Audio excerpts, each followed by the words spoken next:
अस्सलाम वालेकुम और रहमतुल्लाहि बरकातुहू। उम्मीद करती हूँ कि सब खैरियत से होंगे। तो आज हम बनाने जा रहे हैं एक केरला स्टाइल मटन करी। ये एक मेथड का है। There is another method which I will upload in the next few days. Ingredients as always mentioned in the description box.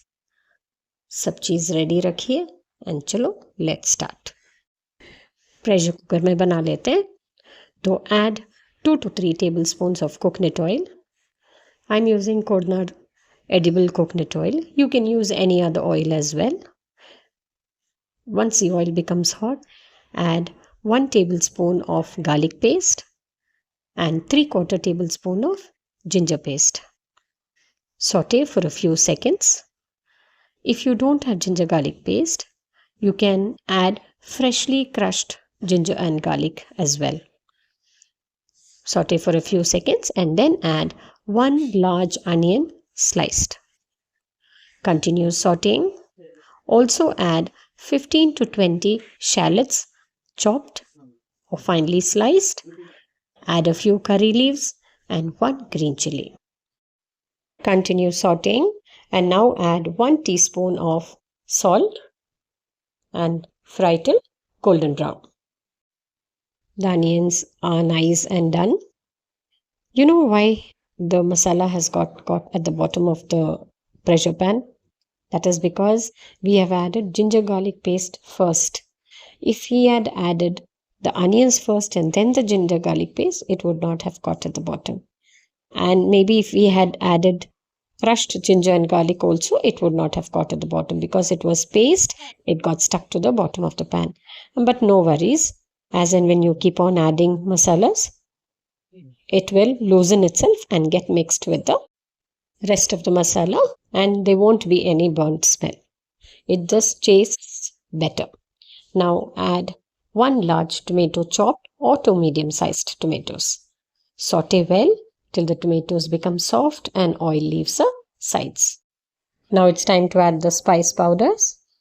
Add 2 teaspoons of Kashmiri chilli powder, half a teaspoon turmeric powder, 2 teaspoons coriander powder, half teaspoon garam masala powder, and 1 teaspoon of roasted fennel powder, that's saunf powder. What I usually do is, when I buy saunf, I lightly roast them, powder, and keep it in the fridge. So use that, mix well, add a few drops of water so that the masala does not stick to the bottom again, and continue sauteing for a minute or so. Once the masala is nicely sauteed, add the mutton pieces. I have taken half kg of mutton. Clean and wash well and add that to the sauteed masala. Continue sauteing for another 2 minutes and then add half a kg of potatoes, medium sized, cut into halves.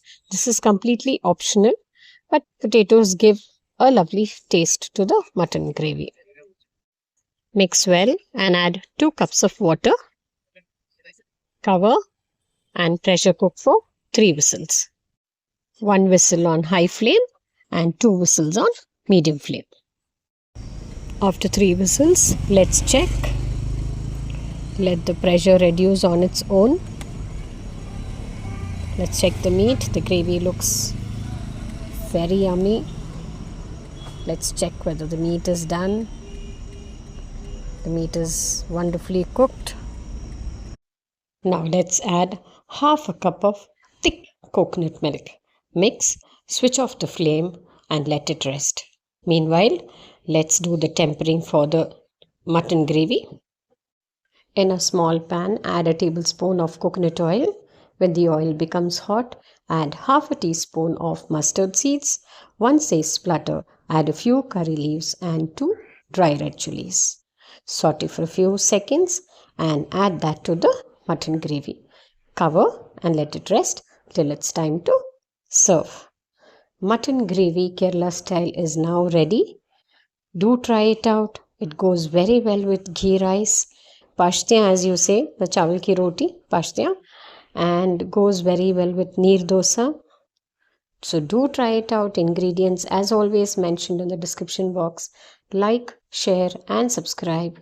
Thank you for watching.